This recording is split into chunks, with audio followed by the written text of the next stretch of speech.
ছাদের উপর বাগান, আর বাগানে যখন ফুল আসে তখন মনটা ভরে যায়। তো আজকে আমি দেখাচ্ছি আমার 8টা লেবুর গাছ, সে সব লেবুর গাছে কিন্তু প্রচুর পরিমাণে ফুল।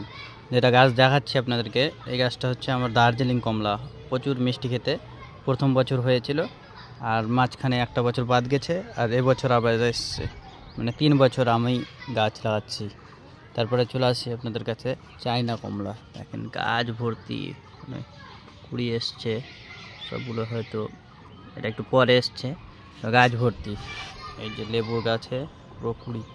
আর এটা হচ্ছে আমার ভিয়েতনাম মালটা, আমার মাথায় ফুলগুলো বড় বড় হয়ে গেছে, বাকি গাছ ভর্তি ফুল এসছে।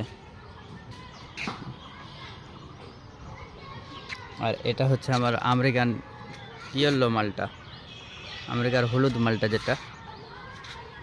তো হলুদ মালটাও প্রচুর ফুল এসছে, এটা প্রথমবার এই গাছে। আর এই ভিয়েতনাম মালটাটা কিন্তু মানে বছরে সব দিনই হয়, এটা একটা আগেই হয়েছিল, একটা এক পিসি হয়েছিল, এটাও প্রথম, ঠিক আছে। আর এটা তো বুঝতেই পারছেন একদম টক সেই ম্যান্ডারিন কমলা, যেটা ছোট, মানে শরবত করে খেতে একটু ভালো লাগে, এটা একটা কমলার জাত। তো এটা শখের জন্য, মানে হলুদ হলুদ হয়ে ছাদ বাগানে থাকে, কমলা হয়ে ব্যাপক লাগে দেখতে। এটা বেশি কেউ লাগাবেন না, জাস্ট শখের জন্য একটা লাগাতে পারেন। এই গাছটাও খুব ভালো শরবত খাওয়ার জন্য, এটা কমলা এমনি না।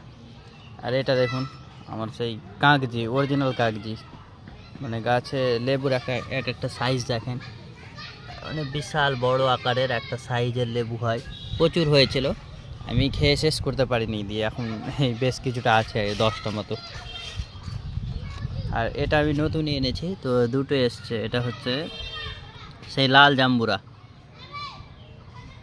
লাল কালারের যে জাম্বুরা বাতাবি লেবু, সেই লেবুটা আমি নতুনই গাছটা এনে লাগিয়েছি। তো গাছে ফুল এসেছিলো, দুটো টিকে আছে, আর 10টা হয়েছিল, ঝরে পড়ে গেছে। আর এটা সেই বিখ্যাত গন্ধরাজ, গাছ ভর্তি ফুল এসছে, আর প্রায় সব সময় ফুল থাকে, ফল থাকে সব সময়। আজকে একটা আমার এই গাছ থেকে লেবু পড়ে গেছে, তো আমি কুড়িয়ে ওই সাইডে রাখলাম, আর দুটো এখনও গাছে আছে, ছিল অনেকটা, খেয়ে শেষ করেছি। তারপরে এটা দেখাই আপনাদেরকে, এটা আমার কাছে অনেক মানে গাছ লাগানোর প্রেরণা, মানে আমি ভাবতে পারিনি আমার এই গোলাপ জাম গাছে ফুল আসবে। এটা হচ্ছে গোলাপ জাম গাছ, কারা কারা চেনো, আগে কারা দেখেছো ওই গোলাপ জাম গাছ জানাবেন কমেন্ট করে। তো গাছ ছাদ বাগানে প্রচুর আছে, ভিডিও করতে গেলে অনেক লম্বা হয়ে যাবে, তো অন্যদিন আবার আপডেট দেবো। আর গাছ করতে চাইলে কমেন্ট করবেন। ধন্যবাদ। উদ্ভিদ প্রেমী ছাদ বাগান।